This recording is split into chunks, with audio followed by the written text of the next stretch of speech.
He was the youngest champion in UFC history, a prodigy who seemed untouchable. Jon "Bones" Jones didn't just beat legends, he dismantled them, rewriting the rulebook of MMA with spinning elbows, freakish reach, and a fight IQ years ahead of his time. At 23, he stood on top of the world, destined to dominate for a decade. But greatness came with chaos. Outside the cage, arrests, failed drug tests, and public scandals threatened to erase everything he built. Fans were left torn. Was he the greatest fighter ever, or the sport's biggest what if? From Rochester wrestling rooms to the bright lights of the UFC, from record-breaking wins to career-shattering mistakes, this is the story of a man whose talent knew no limits, and whose battles outside the cage were as fierce as those inside it. This is the rise, fall, and complicated reign of Jon Jones. Jon Jones's story starts in Rochester, New York, a blue-collar city where sports weren't just games, they were a ticket out. Born July 19,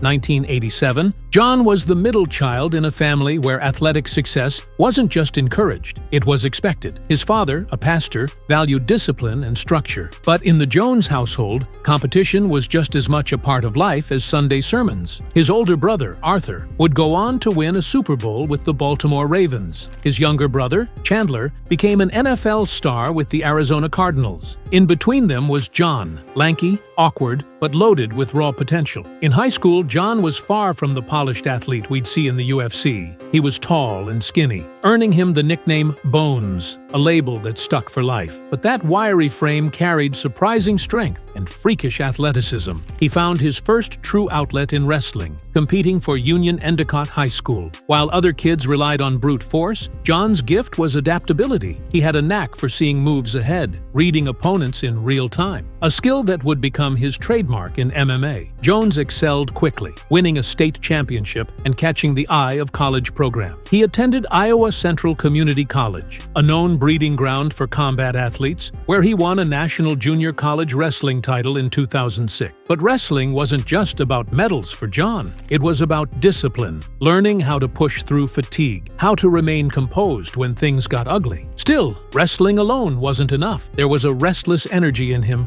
a hunger to test himself in a more unpredictable arena. MMA was exploding in popularity, and friends suggested he try it. Jones agreed, partly out of curiosity, partly out of financial necessity. He had recently become a father and needed to support his young family. That decision, made more for survival than legacy, would change combat sports forever. What started as a side hustle would reveal a once-in-a-generation talent, a fighter with the creativity of a street brawler and the control of a world-class wrestler. Jon Jones was about to step into the cage, and the sport would never be the same. Jon Jones didn't ease into MMA. He exploded into it. His professional debut came in April 2008, and within 3 months, he had compiled a perfect 6-0 record. These weren't padded wins against overmatched opponents. They were brutal, decisive finishes. TKO after TKO. Submission after submission. In each fight, Jones showcased something new: a spinning back elbow, a suplex, an armbar from an awkward angle. He wasn't just beating opponents, he was making them look like they didn't belong in the cage with him. That kind of dominance gets noticed. And in August 2008, just 4 months after turning pro, Jones was signed by the UFC as a short-notice replacement against Andre Guzmão at UFC 87. Most fighters debuting on short notice would play it safe, not Jones. He walked in,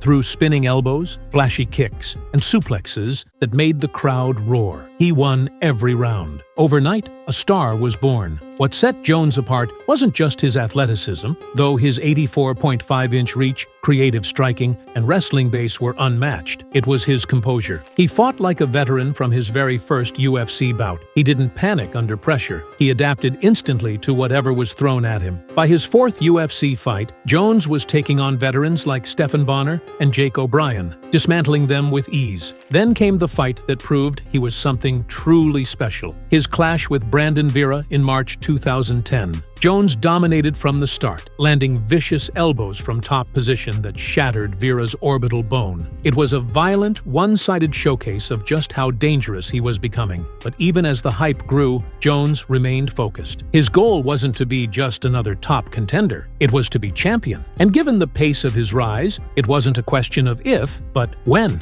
By early 2011, Jon Jones was already on the shortlist for a title shot, but fate sped up the timeline. At UFC 126, Jones dismantled Ryan Bader with ease. In the post-fight interview, Joe Rogan made a surprise announcement. UFC light heavyweight champion Mauricio "Shogun" Rua needed an opponent, and the UFC had chosen Jon Jones. He would fight for the title in just 6 weeks. Shogun was a legend, a Pride Grand Prix champion, a man who had beaten the best in both Japan and the UFC. Many thought Jones was too young, too inexperienced. But on March 19, 2011, at UFC 128, Jones walked into the cage like he belonged there. From the opening bell, he overwhelmed Shogun with speed, reach, and unrelenting creativity. He threw spinning elbows, front kicks, and knees from impossible angles. He mixed in takedowns at will, dominating in every aspect. In the third round, Jones landed a crushing body shot followed by a flurry of strikes that forced Shogun to the ground. The referee waved it off. At 23 years old, Jon Jones became the youngest champion in UFC history. It wasn't just a win, it was a coronation. That night, Jones didn't just take the belt. He announced a new era. The light heavyweight division, long dominated by veterans, now belonged to a new breed, one who fought like a video game character brought to life. He wasn't defending a title yet. He was defending an idea that youth, creativity, and fearlessness could dethrone experience and tradition. From that moment on, every fighter at 205 pounds was chasing him, but they wouldn't catch him, not for a very, very long time. Jon Jones's championship reign wasn't just dominant, it was revolutionary. After winning the belt in 2011, his first title defense was against Quinton "Rampage" Jackson, a former champion known for his knockout power and iron chin. Jones didn't just beat Rampage, he picked him apart with leg kicks, elbows, and relentless pressure before choking him out in the fourth round. It was the first time Rampage had been finished by submission in the UFC. Next came Lyoto Machida, a karate master with lightning-fast counters. In their fight at UFC 140, Jones weathered Machida's early speed and adapted in real time. By the second round, he had closed the distance, secured a standing guillotine, and left Machida unconscious against the cage in one of the most chilling finishes in MMA history. Jones's reign became a gauntlet of legends. Rashad Evans, his former teammate turned bitter rival, Vitor Belfort, who nearly caught him in a deep armbar before Jones escaped and dominated, Chael Sonnen, dispatched in a single round, and Glover Teixeira, battered for 5 rounds in a clinic of clinch work and short elbows. But the fight that defined his toughness was UFC 165 against Alexander Gustafsson in 2013. For the first time, Jones was pushed to his limits. Gustafsson's boxing and takedown defense shocked everyone, and by the third round, Jones's face was bloodied, his body battered. Yet somehow, he rallied, landing spinning elbows, head kicks, and rallying to win a razor-close decision in one of the greatest fights in UFC history. This reign wasn't just about wins, it was about proving Jones could adapt to any style, any opponent. But dominance often breeds complacency, and as his legend grew, cracks began to appear. Not in the Octagon, but outside of it. For years, Jon Jones had been marketed as the perfect champion, humble, respectful, a role model for young athletes. But behind the scenes, a different picture was emerging. The first public crack came in May 2012, when Jones was arrested for DUI after crashing his Bentley into a pole in upstate New York. The incident shocked fans, but many chalked it up to a one-time mistake. Then came UFC 151 in 2012, the event that never happened. When Dan Henderson pulled out injured just 8 days before the card, the UFC scrambled to find a replacement. Chael Sonnen offered to step in, but Jones refused the fight on short notice. UFC President Dana White publicly blamed Jones for the event's cancellation, the first in UFC history. Suddenly, the Golden Boy was a villain to many fans. In 2014, after defeating Glover Teixeira, Jones entered into one of the ugliest rivalries in MMA with Daniel Cormier.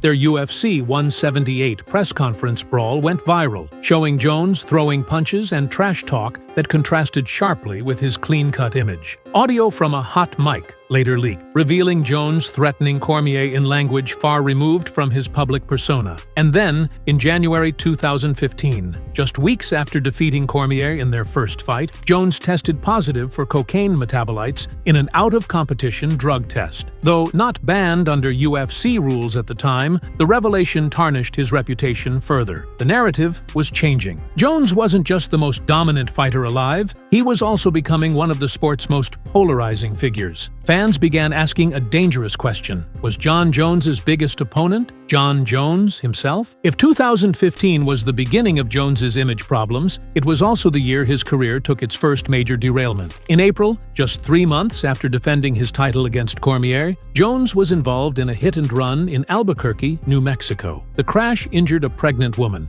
and Jones fled the scene before turning himself in. The UFC stripped him of his title and suspended him indefinitely. Jones returned in 2016, defeating Ovince St. Preux for an interim title, but his planned rematch with Cormier at UFC 200 collapsed days before the fight, when Jones tested positive for banned substances. He claimed the result was from tainted supplements, but the Nevada Commission suspended him for a year. When the rematch finally happened at UFC 214 in 2017, Jones delivered a highlight reel head kick knockout over Cormier, reclaiming his belt in emphatic fashion. It seemed like redemption, until the post-fight drug test came back positive again, this time for turinabol, an anabolic steroid. The win was overturned, and Jones was stripped of his title yet again. Many thought this was the end, that his legacy was irreparably damaged. But in 2018, after serving a 15-month suspension, Jones returned to defeat Alexander Gustafsson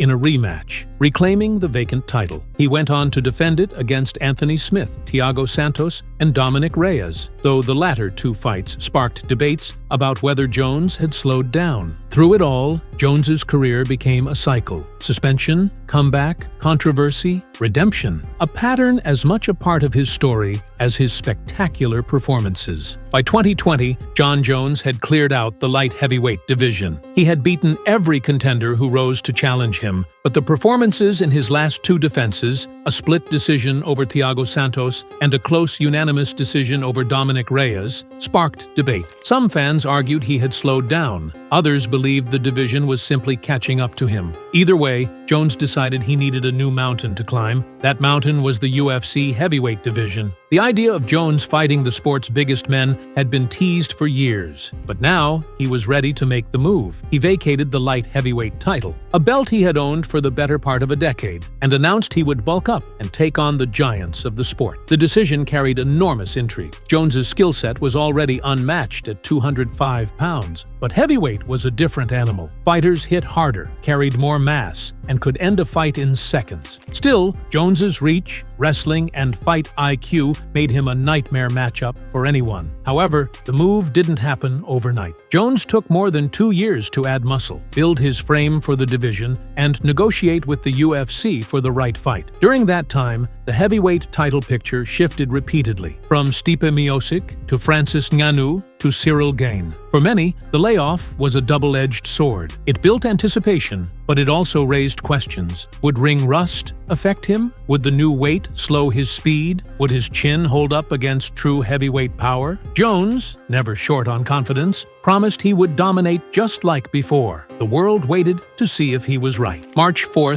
2023, UFC 285 in Las Vegas. Jon Jones finally stepped into the Octagon as a heavyweight, facing Cyril Gane for the vacant title. The fight carried all the drama of a career-defining moment, 3 years away from the sport, debuting in a new division and fighting for the belt in his first outing. From the moment the fight began, Jones looked comfortable. The speed, the timing, the control, all still there. Gane, a dangerous striker with elite footwork, barely got a chance to test him. Less than 3 minutes into the first round, Jones secured a takedown, pressed Gane against the cage, and locked in a guillotine choke. The tap came quickly. Jon Jones was now the UFC Heavyweight Champion. The victory reignited the GOAT debate. No fighter in UFC history had a resume quite like his. Youngest champion ever, most title defenses at light heavyweight, and now a champion in the sport's most dangerous division. His ability to adapt to a completely different weight class and win so decisively was another testament to his fight IQ and preparation. But for Jones, it wasn't just about winning the belt. It was about securing his place place in history. In the post-fight interview, he called out Stipe Miocic, widely considered the greatest UFC heavyweight of all time. That fight, Jones promised, would be the one to cement his legacy beyond debate. Still, even at this peak, there was a shadow. Jones's past controversies remained a permanent part of his story. For every highlight reel finish, there was an arrest record, a suspension, or a failed test. Fans were left wrestling with a paradox. Was Jon Jones the greatest fighter of all time, or simply the most talented one who couldn't stay out of his own way? Jon Jones's career is a study in contrasts. Inside the cage, his resume is unmatched. He has beaten multiple generations of fighters, from legends like Shogun Rua and Rampage Jackson to elite contemporaries like Daniel Cormier and Alexander Gustafsson. His creativity, fight IQ, and adaptability have made him a nightmare matchup in any weight class. He is one of the rare fighters who can end a fight with a spinning elbow, a guillotine choke, or a perfectly timed head kick, all while making it look effortless. Outside the cage, the story is more complicated. Jones's repeated run-ins with the law, failed drug tests, and public scandals have left a permanent mark on his legacy. For some, these missteps disqualify him from the greatest of all time conversation. For others, they make his achievements even more remarkable, proof that despite the chaos, his talent was simply too great to be stopped. In many ways, Jon Jones embodies the duality of greatness, the brilliance that inspires awe, and the flaws that invite criticism. He is at once a record breaker and a rule breaker, a generational talent and a cautionary tale. How history will ultimately judge Jon Jones remains uncertain. Will he be remembered as the most dominant fighter the sport has ever seen, or as the champion who couldn't escape his own shadow? Perhaps the truth lies somewhere in between, that greatness and imperfection can coexist, and that Jon Jones, for better or worse, is the purest example of that truth in MMA history. In the end, Jon Jones's story is one of extremes. At his highest, he was untouchable, a fighter who seemed to see moves in slow motion, bending the sport to his will. At his lowest, he was his own greatest opponent, caught in cycles of self-destruction that nearly erased everything he'd built. Few athletes in any sport have inspired such a split in opinion. For some, he is the greatest to ever step into the octagon, a man whose resume is so stacked with legends that the numbers speak for themselves. For others, the suspensions, the arrests, and the scandals mean the title of GOAT belongs to someone else. But whether you see him as the ultimate champion or the ultimate cautionary tale, one truth remains. Jon Jones changed MMA forever. He showed that dominance wasn't just about power, but about intelligence, creativity, and an unshakable belief in your own ability. He also showed how quickly greatness can teeter on the edge of collapse. The final chapter of Jon Jones's career is still unwritten. Maybe it ends with more gold. Maybe it ends with another fall. But whatever happens, his name will always spark debate, awe, and controversy. And perhaps that's the real mark of a legend, that long after the lights fade, the conversation never stops.